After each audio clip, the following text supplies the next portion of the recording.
అందరికీ మురళీధర్ క్లాస్ రూమ్కి స్వాగతం.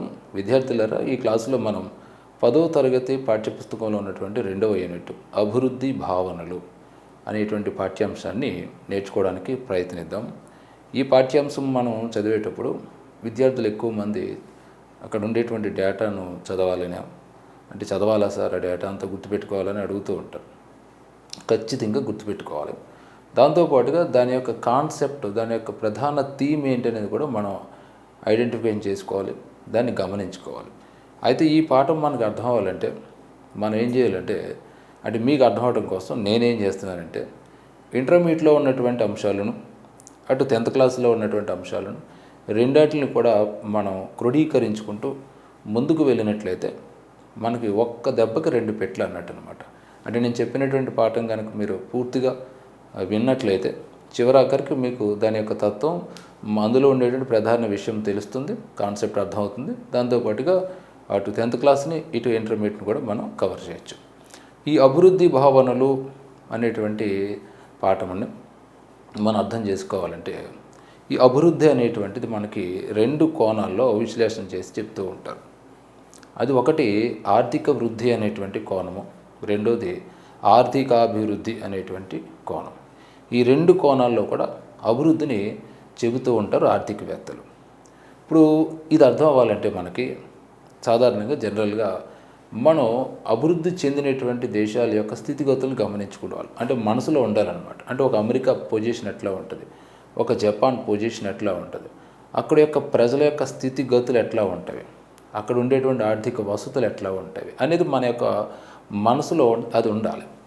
ఇక రెండోది, ఈ అభివృద్ధి చెందుతూ ఉన్నటువంటి దేశాల యొక్క స్థితిగతులు కూడా మన మనసులో ఉండాలి. అంటే భారతదేశం కానీ, మన పక్కన ఉన్నటువంటి మయన్మార్ కానీ, అలాగే ఇండోనేషియా కానీ, అలాగే ఇంకా చాలా దేశాలు మనకి ఉన్నాయి. ఇలాంటి దేశాల యొక్క స్థితిగతులు మనకు ఉండాలి, అంటే మన మెదడులో ఇవన్నీ కూడా ఉండాలి.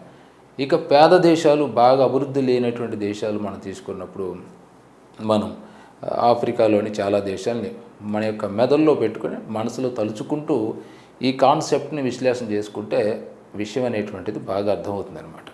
అంటే అభివృద్ధి భావనలు అనేటువంటి టాపిక్లో మనకి అభివృద్ధి చెందినటువంటి దేశాలు యొక్క పరిస్థితిని, అభివృద్ధి చెందుతూ ఉన్న దేశాల యొక్క పరిస్థితిని, అలాగే పేద దేశాల యొక్క పరిస్థితుల్ని కంపేర్ చేస్తూ అసలు ఒక దేశం అభివృద్ధి చెందినటువంటి దేశంగా ఎట్లా డిక్లేర్ చేస్తారు, ఒక దేశాన్ని పేద దేశంగా ఎట్లా డిక్లేర్ చేస్తారు, ఒక దేశాన్ని అభివృద్ధి చెందుతూ ఉన్నటువంటి దేశంగా ఎట్లా డిక్లేర్ చేస్తారు, దానికి అనుసరించేటువంటి ప్రామాణికాలు ఏంటి, కొలతలు ఏంటి, మాపనాలు ఏంటి అనేటువంటి కాన్సెప్ట్లో వెళ్తూ ఒక దేశాన్ని అభివృద్ధి చెందినటువంటి దేశంగా కానీ, అభివృద్ధి చెందుతూ ఉన్నటువంటి దేశంగా కానీ, పేద దేశంగా నిర్ణయించడానికి ఏదో ఒక ప్రమాణాన్ని ప్రధానంగా తీసుకుంటే సరిపోదు, దాంట్లో అన్ని అంశాల క్రోడీకరించుకుంటూ నిర్ణయించుకోవాలి అనే ఈ విషయం మనకి ఈ టాపిక్ పూర్తయ్యే నాటికి అర్థమవుతుంది అనమాట. సరే, మనం ఈ టాపిక్ని మనం గమనించుకున్నప్పుడు మొదట చెప్పాను కదా, అభివృద్ధి అనేటువంటి దానిలో 2 పార్శ్యాలు మనకు కనపడుతుంటాయి. ఒకటి ఆర్థిక వృద్ధి అనేటువంటి పార్శ్యము, రెండోది ఆర్థికాభివృద్ధి అనేటువంటి పార్శ్యం. 2 అభివృద్ధే, కానీ ఆర్థికవేత్తలు 2 అంశాలను 2 ప్రధాన వర్గాలకు చెందినటువంటి దేశాలకు అన్వయించారనమాట. అంటే బాగా అభివృద్ధి చెందినటువంటి దేశాలకు, అలా అభివృద్ధి చెందినటువంటి దేశాలను చూస్తూ అభివృద్ధి చెందడానికి ప్రయత్నిస్తూ ఉన్నటువంటి, అంటే దట్ మీన్స్ అభివృద్ధి చెందుతూ ఉన్నటువంటి దేశాలని ఒక కోవకు తీసుకుంటూ ఇలాగా 2 భిన్నమైనటువంటి దృక్పథాల్లో దీన్ని వివరించారనమాట. ఇప్పుడు మనం ఆర్థిక వృద్ధి, ఆర్థిక అభివృద్ధి యొక్క పరిస్థితిగతులు మనం గమనిస్తే, అంటే రెండాట్లకి ఉన్నటువంటి వ్యత్యాసాలు అనేటువంటివి తెలియాలి. మీకు తెలుసు కదా, అభివృద్ధి చెందినటువంటి అమెరికా, అలాగే జపాన్ ఇలాంటి దేశాలు మన దేశాన్ని కంపేర్ చేసి చూసినప్పుడు మనకు చాలా విషయాలు వ్యత్యాసం అనేటువంటిది కనపడుతుంది జనరల్గా. ఆ వ్యత్యాసాలని మనం ఆర్థిక కోణంలో మనం విశ్లేషణ చేసుకుంటే, ఈ ఆర్థిక వృద్ధి అనేటువంటి పదం ఏదైతే ఉన్నదో దీన్ని సాధారణంగా అభివృద్ధి చెందినటువంటి దేశాలకు అన్వయిస్తూ ఉంటారు, ఆర్థిక వృద్ధి. ఇక ఆర్థికాభివృద్ధి అనేటువంటిది మనలాంటి దేశాలకు అన్వయిస్తారు, అంటే అభివృద్ధి చెందుతూ ఉన్నటువంటి దేశాలకు అన్వయిస్తారనమాట. అంటే ఆర్థిక వృద్ధి అనేటువంటిది కడుపు నిండిన వాడికి అన్వయిస్తారు, ఆర్థిక అభివృద్ధి అనేటువంటిది కడుపు నింపుకోవడానికి ప్రయత్నిస్తున్నటువంటి దేశాలకు అన్వయిస్తారు. సింపుల్గా మీకు అర్థమయ్యే భాషలో చెప్పాలంటే, ఇక ఆర్థిక వృద్ధికి సంబంధించి మొదటి విషయం మనం గమనించినప్పుడు అభివృద్ధి చెందిన దేశాల సమస్యలకు సంబంధించినటువంటిదే ఆర్థిక వృద్ధి. చెప్పుకున్నాం కదా ఈ పాయింట్. ఈ ఆర్థిక వృద్ధి అనేటువంటిది అభివృద్ధి చెందినటువంటి దేశాల సమస్యలకు సంబంధించి, అంటే కడుపు నిండిన వాడికి సమస్యలు ఉంటాయా? ఎందుకుండవు? ఉంటాయి. అంటే ఏ చెట్టుకి ఆ గాలి అన్నట్టుగా సీత కష్టాలు సీతకుంటే పీత కష్టాలు పీతకు ఉంటాయని మన తెలుగులో ఒక నానుడు ఉంది. ఆ మాదిరిగా అభివృద్ధి చెందినటువంటి దేశాల్లో ఉండేటువంటి సమస్యలకు ఇది ఆర్థిక వృద్ధి అనేటువంటిది ఆ టాపిక్కి సంబంధించింది అన్నమాట. మరి ఆర్థిక అభివృద్ధి అనేటువంటిది ఆపోజిట్ అంటే అభివృద్ధి చెందుతున్నటువంటి దేశాల సమస్యలకు సంబంధించినది. అభివృద్ధి చెందినటువంటి దేశాల్లో కొన్ని ఆర్థికమైనటువంటి సమస్యలు ఉంటాయి. ఒక ఆర్థిక మాంద్యం కానీ ఇలాంటి సమస్యలు ఉంటాయి. నిరుద్యోగంలో కూడా కొన్ని రకాల నిరుద్యోగ స్థితులు మనకి అభివృద్ధి చెందినటువంటి దేశాల్లో వస్తూ ఉంటాయి. మనం చదువుతాం నిరుద్యోగం టాపిక్లో. అలాగే అభివృద్ధి చెందుతున్నటువంటి దేశాల్లో డిఫరెంట్గా ఉండేటువంటి ఆర్థిక సమస్యలు ఉంటాయి. ఇలాగ అక్కడ ఉండేటువంటి ఆర్థిక సమస్యల్ని విశ్లేషణ చేస్తూ ఆర్థిక వృద్ధి అనేటువంటిది అభివృద్ధి చెందినటువంటి దేశాలకు, ఆర్థిక అభివృద్ధి అనేటువంటిది అభివృద్ధి చెందుతూ ఉన్నటువంటి దేశాలకు సంబంధించినటువంటిది. ఇక రెండోది చూడండి, ఆర్థిక వృద్ధి అనేటువంటిది ఒక దేశం యొక్క వస్తు సేవల వాస్తవిక ఉత్పత్తిలో వచ్చినటువంటి పెరుగుదలను సూచిస్తుంది. అంటే ఫర్ ఎగ్జాంపుల్ మనకి అమెరికా తీసుకుందాం. అమెరికా దేశంలో వస్తు సేవల వాస్తవిక ఉత్పత్తిలో పెరుగుదలని ఇది సూచిస్తుంది.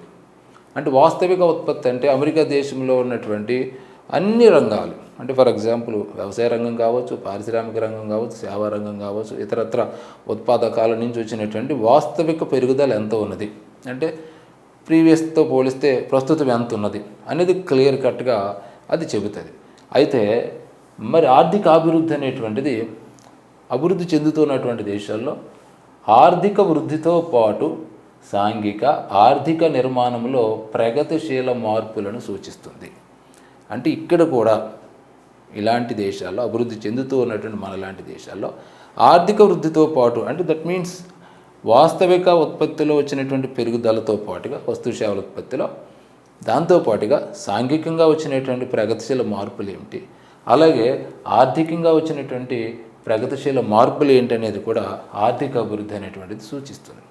ఎందుకంటే ఇక్కడ క్లియర్ కట్గా మనం అర్థం చేసుకోవాల్సింది ఏంటంటే, ఇప్పుడు అభివృద్ధి చెందినటువంటి దేశాల్లో సాంఘికమైనటువంటి సమస్యలు అభివృద్ధి చెందుతున్న దేశాల్లో సాంఘికపరమైన సమస్యలతో మనం కంపేర్ చేస్తే అభివృద్ధి చెందుతున్నటువంటి మనలాంటి దేశాల్లో సాంఘికపరమైనటువంటి సమస్యలు చాలా ఉంటాయి.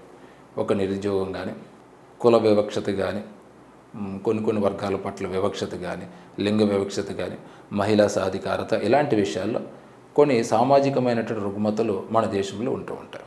అలాగే ఆర్థికపరమైనటువంటి సమస్యలు కూడా ఉంటూ ఉంటాయి. అంటే నిరుద్యోగం అనేటువంటి సమస్య కావచ్చు, పేదరికానికి సంబంధించిన సమస్య కావచ్చు, అలాగే జల వనరుల వినియోగానికి సంబంధించిన సమస్య కావచ్చు, అలాగే ఆధునిక పద్ధతులను అందిపించుకోవడంలో ఉండేటువంటి సాంకేతికపరమైనటువంటి లోపాలు, ఇలాంటి సమస్యలు అనేటువంటివి మనకి అభివృద్ధి చెందుతున్నటువంటి దేశాల్లో కనపడుతుంటాయి. ఇలాంటి వాటిల్లో అంటే ఈ సమస్యల్ని పరిష్కరించడంలో ఎటువంటి ప్రగతిశీల విధానాలు అనుసరిస్తున్నారు ఆయా దేశాల్లో, అంటే అభివృద్ధి చెందుతూ ఉన్నటువంటి దేశాల్లో అనేటువంటిది మనకి ఆర్థిక అభివృద్ధి అనేటువంటిది వివరిస్తుంది. అంటే సామాజిక కోణంలో, ఆర్థిక కోణంలో, అలాగే వస్తువు సేవల వాస్తవిక ఉత్పత్తిలో వచ్చినటువంటి పెరుగుదలతో పాటు ఇవన్నిటిని మిక్స్ చేసుకుంటూ ఆయా రంగాల్లో వచ్చినటువంటి పెరుగుదలను ఇది సూచిస్తూ ఉంటుంది. ఇక ఆర్థిక వృద్ధి ఏకముఖ ప్రక్రియకి సంబంధించినది, అలాగే సంకుచితమైనటువంటి. ఆర్థిక అభివృద్ధి అనేటువంటిది బహుముఖమైనది ఎందుకంటే మనం ఇందాక ఆల్రెడీ చెప్పుకున్నాం కదా, ఇది సాంఘిక ఆర్థిక ఇలాంటి అంశాలు వచ్చినట్టు ప్రగతిశీల మార్పులకు సంబంధించింది అనుకున్నాం కదా. ఆ రకంగా ఇది బహుముఖమైనటువంటిది. అంటే అనేక పార్శ్వాలు, అనేక కోణాలు అక్కడ కనపడుతుంటాయి. అలాగే ఇది విస్తృతమైనటువంటిది. ఆర్థిక అభివృద్ధి అనేటువంటిది విస్తృతమైనటువంటిది, ఆర్థిక వృద్ధి అనేటువంటిది సంకుచితమైనటువంటిది. ఇక తర్వాత చూస్తే ప్రభుత్వ జోక్యం లేకుండానే ఆర్థిక వృద్ధి సాధించవచ్చు. రైట్. అంటే మనం అభివృద్ధి చెందినటువంటి దేశాలను చూస్తే అక్కడ ప్రభుత్వ ఇన్వాల్వ్మెంట్ లేకుండానే ఆర్థిక వృద్ధి అనేటువంటిది సాధించవచ్చు. కారణం ఏంటంటే ఇందాక మొదట్లో అనుకోండి, అది కడుపు నిండినటువంటి బేరం. అది అంటే బాగా అభివృద్ధి చెందినటువంటిది, ఆల్రెడీ అభివృద్ధి అయిపోయింది. ఇంక మళ్ళీ ప్రభుత్వం జోక్యం చేసుకుని ఇది చేద్దాం అది చేద్దాం, ఇలాంటి సాంఘిక సంక్షేమ కార్యక్రమాలు పెడదాం, లేదా ఆ పథకం మొదలెడదాం, ఈ పథకం మొదలెడదాం, అక్కడ ఇది కడదాం, ఇక్కడ ఇది కడదాం అనేది ఉండదు. ఇక ప్రభుత్వ జోక్యం లేకుండానే అక్కడ ఉండేటువంటి ఆర్థికవేత్తలు కానీ, మంచిగా వ్యాపారవేత్తలు కానీ, బాగా డబ్బు ఉన్నటువంటి వ్యాపారవేత్తలు డిఫరెంట్గా ఆలోచించుకుంటూ పరిస్థితులు తగ్గట్టుగా అక్కడ ఇండస్ట్రీస్ని డెవలప్ చేసుకుంటూ, అలాగే వ్యవసాయ రంగాన్ని డెవలప్ చేసుకుంటూ, ఇతరత్ర రంగాన్ని డెవలప్ చేసుకుంటూ ముందుకు వెళ్ళిపోతూ ఉంటారు. మనకి అమెరికా తీసుకున్నా, జపాన్ తీసుకున్నా, ఇతర అభివృద్ధి చెందినటువంటి దేశాన్ని తీసుకున్నా ప్రభుత్వ ఇన్వాల్వ్మెంట్ లేకుండానే చాలా కంపెనీస్ ముందుకు సాగుతూ ప్రపంచ స్థాయిలో మంచి పేరు ప్రఖ్యాతలు సంపాదించుకుని, ఒక యాపిల్ తీసుకున్నా, ఒక శాంసంగ్ తీసుకున్నా, ఒప్పో తీసుకున్నా, ఇంకోటి తీసుకున్నా, ఇవన్నీ ఇవే కోపకు సంబంధించినవి కదా. అక్కడ ప్రభుత్వం ఏమీ వాటిని స్థాపించలేదు. మీరు అందరూ వెళ్ళి ఇతర దేశాల్లో వాటిని సంస్థలను ఏర్పాటు చేసుకోండి అని ఏం చెప్పలే. ఆటోమేటిక్గా అది జరిగిపోతుంటుంది అక్కడ. అందుకే ప్రభుత్వ జోక్యం లేకుండానే ఆర్థిక వృద్ధి అనేటువంటిది సాధించవచ్చు. బట్ ఇక్కడ మనం తీసుకుంటే అభివృద్ధి చెందుతూ ఉన్నటువంటి దేశాలు తీసుకుంటే ప్రభుత్వ జోక్యం లేకుండా ఆర్థిక అభివృద్ధిని మనం సాధించలేము. ఖచ్చితంగా గవర్నమెంట్ ఇన్వాల్వ్మెంట్ ఉండాలి. అది రాష్ట్రాల్లో అయినా సరే, దేశంలో అయినా సరే, గవర్నమెంట్ ఇన్వాల్వ్మెంట్ లేకుండా ఆర్థిక అభివృద్ధి అనేటువంటిది సాధించబడదు. ఇప్పుడు భారతదేశంలో మనకి మొదటి నెహ్రూ గారి నుంచి ఇప్పుడు ఉన్నటువంటి మోడీ గారి వరకు కూడా భారతదేశ అభివృద్ధికి ఎటువంటి విధానాలు అవసరమవుతాయి, ఎటువంటి ఆర్థిక సంస్కరణలు చేయాలి, ఎటువంటి సామాజిక సంస్కరణలు తీసుకురావాలి అనేది ఆలోచిస్తూ ఆ రకంగా ప్రభుత్వం ఇన్వాల్వ్మెంట్తో ఆయా రంగాల్ని అభివృద్ధి చేస్తూ ఉంటారు. బడ్జెట్లో దానికి సంబంధించిన నిధులు ఇస్తూ ఉంటారు, కేటాయింపులు చేస్తూ ఉంటారు. ఉపాధి అవకాశాలు, ఉద్యోగ అవకాశాలు, ఇండస్ట్రీస్ డెవలప్మెంట్, ఇట్లా అన్నిటిలో కూడా ప్రతి ప్రక్రియలో కూడా ప్రభుత్వ ఇన్వాల్వ్మెంట్ ఉంటూ ఇది ఆర్థిక అభివృద్ధి అనేటువంటిది సాధిస్తూ ఉంటారు. అక్కడైతే అటువంటి పరిస్థితి కనబడదు. ఇక తర్వాత చూస్తే ఆర్థిక వ్యవస్థలో ఆదాయ సంపద పంపిణీని, ఇక తర్వాత ఆర్థిక వృద్ధి అనేటువంటిది ఆర్థిక వ్యవస్థలో ఆదాయ సంపద పంపిణీని తెలియజేయదు. ఆర్థిక వృద్ధి అనేటువంటిది ఆదాయ సంపద పంపిణీని తెలియజేయడం అనేటువంటిది ఉండదు. ఇలాంటి ఆదాయ సంపద పంపిణీ పరమైన సమస్యలు ఎక్కడ వస్తాయి? పేద దేశాల్లో వస్తాయి, లేదా అభివృద్ధి చెందుతూ ఉన్నటువంటి దేశాల్లో వస్తూ ఉంటాయి. ఎందుకంటే ఆదాయ అసమానతలు అనేటువంటివి పేద దేశాల్లోనూ అదే మాదిరిగా అభివృద్ధి చెందుతూ ఉన్నటువంటి దేశాల్లో వస్తాయి. అక్కడ ఆల్రెడీ అందరి స్థితి బాగుంటుంది. అక్కడ అందరూ బాగా డెవలప్ అయి ఉన్న చోట ఇలాంటివి ఉండవు అనమాట. అందుకనే ఆర్థిక వృద్ధి అనేటువంటిది ఆదాయ సంపద పంపిణీని తెలియజేయదు. అది అసలు దానికి అలాగే తీసుకోదన్నమాట. కానీ మన విషయం తీసుకుంటే ఈ ఆర్థిక అభివృద్ధి అనేటువంటిది ఆదాయ సంపద పంపిణీని తెలియజేస్తుంది. ఇది తెలియజేస్తుంది కదా, ఇక్కడ తెలియజేయాలి. ఏది ఎవరికి ఎంత వెళ్తుంది, ఏది ఏ రంగానికి వెళ్తుంది, ఇలాగా ఆదాయ సంపద పంపిణీకి సంబంధించినటువంటి విషయాలను ఇక్కడ తెలియజేస్తూ ఉంటుంది ఆర్థిక అభివృద్ధి అనేటువంటిది. ఇక తర్వాత చూస్తే ఇక సింపుల్ అండి, ఇవన్నీ పెద్ద కష్టమైనవి కాదు. ఆర్థిక వృద్ధి అనేటువంటిది పరిమాణాత్మక మార్పులను తెలుపుతుంది. పరిమాణాత్మక అంటే శారీరక పెరుగుదలతో పోలిస్తారనమాట ఆర్థిక వృద్ధిని. అంటే మన సైజు రోజు రోజుకి ఎంత పెరుగుతుంది, ఒక శిశువు మనం తీసుకొని అనుకో, 3 నెలలకి ఎంత పెరిగాడు, 3 సంవత్సరాలకి ఎంత అయ్యాడు, అలాగా. ఒక మొక్క తీసుకొని అనుకో, సంవత్సరం కిందట ఎంత ఉంది, సంవత్సరం తర్వాత ఎంత ఉంది అనేది మనకు క్లియర్గా తెలుస్తుంది. పరిమాణాత్మకం, దాని సైజు ఎలాగా మారింది అనేటువంటి తెలుస్తుంది. అదే అంటున్నాడు ఇక్కడ, పరిమాణాత్మక మార్పులను ఆర్థిక వృద్ధి తెలుపుతుంది. అలాగే మానవుని యొక్క శరీర పెరుగుదలతో దాన్ని మనం పోల్చొచ్చని. దాంతోపాటుగా ఇలా ఎప్పుడైతే ఉందో ఒక పరిమాణాత్మకంగా దాని యొక్క ఇంప్లిమెంట్ అనేది ఎప్పుడైతే కనబడుతుందో దాన్ని మనం ఈజీగా కొలవచ్చు. చెట్టు ఎంత ఎదిగిందో మనం ఈజీగా కొలవచ్చు, మనిషి ఎంత ఎదుగుతున్నాడో ఈజీగా కొలవచ్చు. అలాగే ఆర్థిక వృద్ధిని కూడా ఈజీగా కొలవచ్చు. ఎవరు? మనం కాదు, ఆర్థికవేత్తలు అది కొలుస్తూ ఉంటారనమాట. గతంలో ఎంత ఉంది దాని యొక్క పెరుగుదల, ఇప్పుడు ఎంత ఉన్నది, భవిష్యత్తులో ఎంత ఉండొచ్చు అనేది కొలతలు వేసే వాళ్ళు చెప్పగలుగుతారు. ఇప్పుడు ఇక్కడ చూడండి, చాలామంది ఆర్థిక నిపుణులు చెబుతూ ఉంటారు. తర్వాత కాలంలో ఆయా దేశాలు అభివృద్ధిలో పయనిస్తూ ఉంటాయి, అభివృద్ధి చెందిన దేశాల్లో ఇలాంటి మార్పులు వస్తూ ఉంటాయి, ఇంత డెవలప్మెంట్ అనేటువంటి జరిగింది అనేటువంటిది కొలతలతో సహా చెబుతూ ఉంటారు లెక్కలేసి. అందుకని ఇది పరిమాణాత్మక మార్పులను తెలుపుతుందని, మానవుని శారీరక పెరుగుదలతో సూచించవచ్చని, అలాగే దీన్ని కొలవవచ్చని చెబుతారు. ఇక ఆర్థిక అభివృద్ధి మనం తీసుకున్నప్పుడు ఇది గుణాత్మక మార్పులను సూచిస్తుంది. అంటే ఇన్నర్గా జరిగినటువంటి మార్పులను సూచిస్తుంది అనమాట. అంటే అవుట్లుక్ అనేది కాకుండా ఇన్నర్గా జరిగినటువంటి మార్పులు. అందుకే ఇది కేవలం శారీరక పెరుగుదలతో కాదు, కేవలం అదొక్కటే చూపించదు.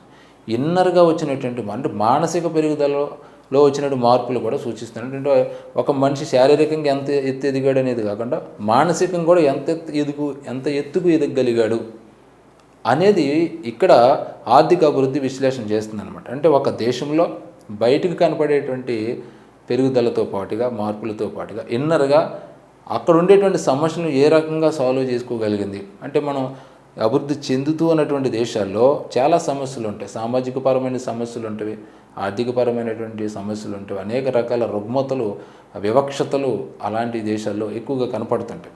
వీటిని ఏ విధంగా పరిష్కరించుకుంటూ సమాజాన్ని వికాసవంతం చేస్తున్నారు, ప్రజల యొక్క ఆలోచన ధోరణి ఎంతవరకు మార్చుతూ ముందుకు సాగుతున్నది అనేది అంతా కూడా మనకి ఆర్థిక అభివృద్ధి అనేటువంటిది వివరిస్తూ ఉంటుంది.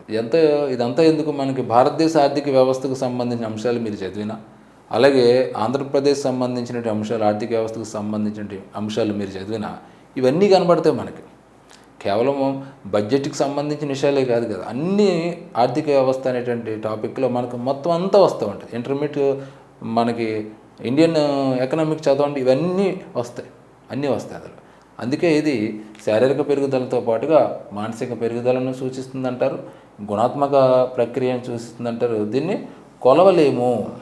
ఆర్థిక వృద్ధిని కొలవగలుగుతాం కానీ ఆర్థిక అభివృద్ధిని కొలవలేము. ఎందుకు కొలవలేమంటే అది మానసిక ప్రక్రియ అని ముందు అనుకున్నాం కదా, అందుకని దీన్ని కొలవలేమని చెబుతారనమాట. అంటే అవుట్లుక్ అనేది తెలుస్తుంది కానీ ఇన్నర్గా డెవలప్మెంట్ అనేటువంటిది ప్రతి దాన్ని మనం కొలవలేము. అంటే ఒక ఒక ఒక ప్రాంతంలో ఉన్నటువంటి ఏదో ఒక సామాజిక సమస్యను మనం నిర్మూలించగలిగాం ప్రభుత్వం చేపట్టినటువంటి ఏదో ఒక పథకం ద్వారా కానీ దాన్ని ఎలా కొలిచి చెప్తారు. బేటీ బచావో బేటీ పడావో ఒక కార్యక్రమం పెట్టింది గవర్నమెంట్. దాని ద్వారా చాలా మందిలో మార్పు వచ్చింది, ఆడపిల్లల పట్ల వివక్షత తగ్గింది, కొంత రకంగా అది ఉపయోగపడింది. దీన్ని ఎలా కొలిచి చెప్తాం? ఇలాంటి వికాసాలకు సంబంధించిన అంశాలు చాలా ఉంటాయి. అంటే జస్ట్ ఎగ్జాంపుల్ చెప్తున్నాను మీకు. ఇలాంటివి చాలా ఉంటాయి మన సమాజంలో. ఇవన్నీ కూడా కోల్చి తూకం వేసి చెప్పాలంటే సాధ్యపడదు. ప్రతిదానికి సంఖ్యలతోటి మనం విశ్లేషణ చేసి చెప్పడం ఉండదు. ఇవన్నీ కూడా సమాజంలో ఉండేటువంటి ప్రగతికి సంబంధించినటువంటి అంశాలు.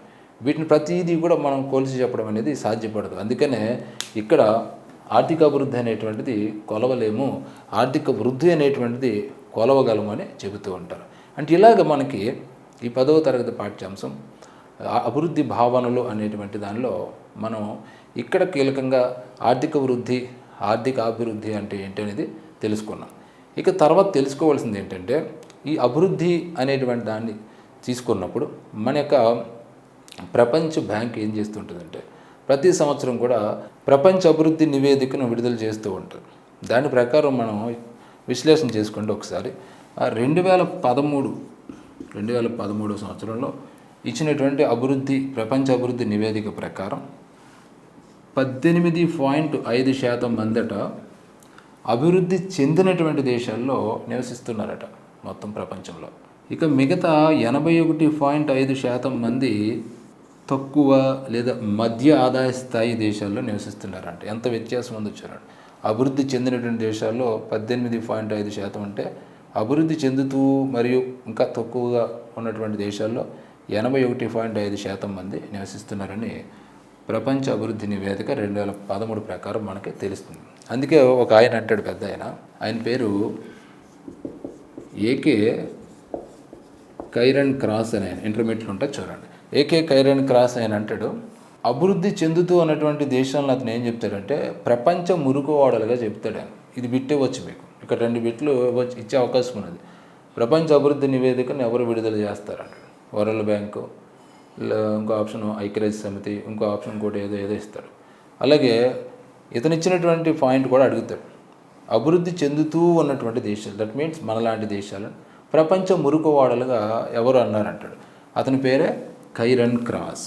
ఈ నిర్వచనం ఎంత అర్థవంతంగా ఉన్నది అనేది మనకి 10వ తరగతిలో మనకి ఆ యొక్క పాఠంలో ఇచ్చినటువంటి ఒక ప్యాసేజ్ ద్వారా మనకు తెలుస్తుంది. ఏంటంటే ఆఫ్రికాలో ఉన్నటువంటి ఐవరీ కోస్ట్ అనేటువంటి దేశంలో ఒక బహుళజాతి సంస్థ తన కంపెనీ యొక్క వ్యర్థ పదార్థాలను 500 టన్నుల వ్యర్థ పదార్థాలను ఒక ఓడలో ఎక్కించి ఇక్కడ ఐవరీ కోస్ట్ దేశంలో విడిచిపెట్టేయడం, చెత్తని పడేయటం అన్నమాట. ఇప్పుడు మన ఇంట్లో ఉన్న చెత్త ఎలాగైతే చెత్తపొట్లు వేసి బయట పడేస్తుంటో అలాగా ఆ కంపెనీలో పేరుకుపోయినటువంటి విష పదార్థాలను, వ్యర్థాలను అన్నింటిని కూడా ఓడలో ఎక్కించి ఈ ఐవరీ కోస్ట్ దేశంలో వదిలేయడానికి ఒక కాంట్రాక్ట్ కుదుర్చుకోవటం, తద్వారా వచ్చినటువంటి విషవాయువుల మూలంగా అక్కడ ఉన్నటువంటి అభిజిదాన్ అనేటువంటి పట్టణంలో ఏం జరిగింది అనేటువంటిది అక్కడ ప్యాసేజ్ మనకు కనపడుతుంది. సార్ టెక్స్ట్ బుక్ చూడండి. అంటే ఇక్కడ ఏమేమి చూడండి, ఇందాక అనుకున్నాడు ఈయన మన కైరన్ క్రాస్ ఏమన్నాడు ఒక మాట, ఇవి అభివృద్ధి చెందుతున్నటువంటి దేశాలు ప్రపంచ మురికి ఓడలుగా తయారవుతున్నాయి అన్నాడు. మరి అభివృద్ధి చెందినటువంటి దేశాలు వాళ్ళు మురికంతా పట్టుకొచ్చి ఇలాంటి దేశాల్లో వేసేస్తూ ఉంటే మరి మురికి ఓడలు కాకుండా ఏమవుతాయి? చూడండి ఎంత లింక్ ఉందో మనకి అతను అన్న మాటకి 10వ తరగతి పాఠ్య పుస్తకంలో ఇచ్చిన దానికి ఎంత లింక్ ఉందో చూడండి. ఐవరీ కోస్ట్ దేశంలోని అభిజ్జాన్ అనేటువంటి పట్టణంలో జరిగినటువంటి అంశానికి ఏది సరైనది అని అడగవచ్చు. అంటే అక్కడ 4 ఆప్షన్స్ ఇస్తాడనమాట. ఏదో ఒక ఆప్షన్ ఇస్తాడు. అణుపరీక్షలు నిర్వహించారని ఒక ఆప్షను, అత్యంత విషపూరితమైనటువంటి పదార్థాలకు సంబంధించినటువంటి వ్యర్థాలకు సంబంధించిన అంశం ఒక ఆప్షన్, బహుళజాతి కంపెనీలు ఆ ప్రాంతంలో తీర ప్రాంతంలో ఉన్నటువంటి మడాడవుల్ని నాశనం చేసి అక్కడ చమురు శుద్ధి కర్మాగారాలు ఏర్పాటు చేయటం అని, అంటే ఇలాగ ఏదో ఒక ఆప్షన్ ఇస్తే 3-4 ఆప్షన్స్ ఇస్తే డిఫరెంట్గా. మరి దానికి సరైన సమాధానం చేయాలంటే అటువంటి ప్యాసేజ్లో ఉన్నటువంటి విషయాన్ని కూడా అసలు ఏంటి, ఆ కాన్సెప్ట్ ఏంటి అనేటువంటిది తెలుసుకోవాలి. ఇలా మనం ఇప్పుడు అటు ఆర్థిక వృద్ధి అంటే ఏంటి, ఆర్థిక అభివృద్ధి అంటే ఏంటి అనేది మనం తెలుసుకున్నాం. ఈ పాఠంలో ఉన్నటువంటి మరొక అంశం ఏంటంటే అసలు అభివృద్ధి అంటే ఏంటి అంటే చూడండి, ఒకరికి అభివృద్ధి అయినటువంటి అంశం మరొకరికి అభివృద్ధి కాకపోవచ్చు. అంటే సింపుల్గా మీకు విషయం అర్థం అవ్వాలంటే, మనం ఏదో ఇంట్లో ఫంక్షన్ చేసుకున్నాం, ఒక మటన్ పెట్టాలి వచ్చిన వాళ్ళందరికీ అనుకున్నాం, ఒక మేకని తగ్గొట్టి మటన్ మనం వచ్చినటువంటి అతిథులందరూ 100 మందికి పెట్టాం. ఇక్కడ వచ్చినటువంటి అతిథులు పాయింట్ ఆఫ్ వ్యూలో చూస్తే మనం చేసినటువంటి పని అభివృద్ధి, వాళ్ళందరూ చక్కగా భోజనం చేయటం, వాళ్ళందరికీ అందుబాటులో తీసుకురావటం అభివృద్ధి. మరి మేక కోణంలో మనం ఆలోచించినప్పుడు అది అభివృద్ధి అవుతుందా, హింస అవుతుందా? ఆలోచిస్తే ఖచ్చితంగా మేక పాయింట్ ఆఫ్ వ్యూలో ఆలోచిస్తే అది సరైనటువంటి చర్య కాదంటాం. ఇలాంటి పరిస్థితి కూడా మనకి ఈ పాఠంలో మనకి కనపడుతుంది. అంటే అభివృద్ధి ఎవరికి అభివృద్ధి? ఇప్పుడు చూడండి, మనకి ఆ తమిళనాడులో కొడంకులం అనేటువంటి గ్రామంలో, తీర ప్రాంత గ్రామంలో ఒక అణు విద్యుత్ కర్మాగారాన్ని ఏర్పాటు చేయటం మూలంగా అక్కడ ఉన్నటువంటి ప్రజలు దాని మీద తిరుగుబాటు చేయటం అనేటువంటిది జరిగింది. ఇది చూస్తే అణు విద్యుత్ కర్మాగారం ఏర్పాటు చేయడం ద్వారా మనకి కొన్ని వేల విద్యుత్ మెగావాట్లు ఉత్పత్తి అవుతుంది. తద్వారా పరిశ్రమలు, ఇళ్ళకి, గృహ అవసరాలకి, పారిశ్రామిక అవసరాలకి అన్నిటికీ కూడా విద్యుత్ అనేటువంటి బాగా ఉత్పత్తి అవుతుంది. మరి ఇది మంచిదే, ఎందుకంటే ఇండస్ట్రీస్ బాగా రన్ అయితే ఉపాధి అవకాశాలు పెరిగితే బాగా డబ్బు వస్తుంది, గవర్నమెంట్కి మంచిగా ఇన్కమ్ వస్తుంది, దేశం అభివృద్ధి చెందుతుంది ఒక పాయింట్ ఆఫ్ వ్యూలో. కానీ అక్కడ ఉన్నటువంటి స్థానికంగా ఉన్నటువంటి ప్రజల పాయింట్ ఆఫ్ వ్యూలో చూస్తే మరి అణు విస్ఫోటనం ఏదైనా జరిగి అణు కర్మాగారానికి ఏదైనా ప్రమాదం జరిగితే అక్కడ పరిస్థితి ఏంటి? పైగా అక్కడ గ్రామాలు ఏర్పాటు చేయడం వల్ల మరి స్థానికంగా ఉండేటువంటి మత్స్య సంపద మీద ఆధారపడి బ్రతికేటువంటి ప్రజల యొక్క పరిస్థితి ఏంటి? అదంతా లాస్ అవుతారు కదా. అంటే చూడండి, అంటే ఒకరికి అభివృద్ధి అనేటువంటిది మరొకరికి అది వినాశకం అవుతుంది. ఇలాంటి ఉదాహరణలు మనకి 10వ తరగతిలో చాలా చోట్ల మనకు కనపడుతుంటాయి. ఇలాంటివన్నీ కూడా మనకి, అంటే వీటి ద్వారా మనకి ఏమర్థమవుతుందంటే అభివృద్ధి అనేది నిజమైన అభివృద్ధిగా మారాలంటే అభివృద్ధి ఎలా ఉండాలంటే సంతులిత అభివృద్ధిగా ఉండాలంటాడు. అందుకే మళ్ళీ 10వ తరగతిలో మరొక పాఠం పెట్టాడు, సంతులిత అభివృద్ధి. దాని గురించి మరొక పాఠంలో మనం చెప్పుకుంటాం. అంటే ఇక్కడ ఈ వివరణ ఎందుకు ఇచ్చానంటే బిట్స్ మీకు బాగా గుర్తుపెట్టుకుంటారండి. కొడంకులం గ్రామం ఏ రాష్ట్రంలో ఉన్నది అంటే తమిళనాడు రాష్ట్రం. అక్కడ ఉన్నటువంటి సమస్య ఏంటి? అణు విద్యుత్ కర్మాగారం ఏర్పాటు చేయడం. ఈ కొడంకులం గ్రామం ఏ జిల్లాలో ఉన్నది అని కూడా అడగవచ్చు. తిరునెల్వేలి అనేటువంటి జిల్లాలో ఉన్నది. అక్కడ సమస్య గురించి ఆల్రెడీ తెలుసుకున్నాం. ఇట్లాగా పిన్ టు పిన్ మనం నేర్చుకోవడం, చదువుకోవడం, గుర్తుపెట్టుకోవడం అనేటువంటిది చాలా అవసరం.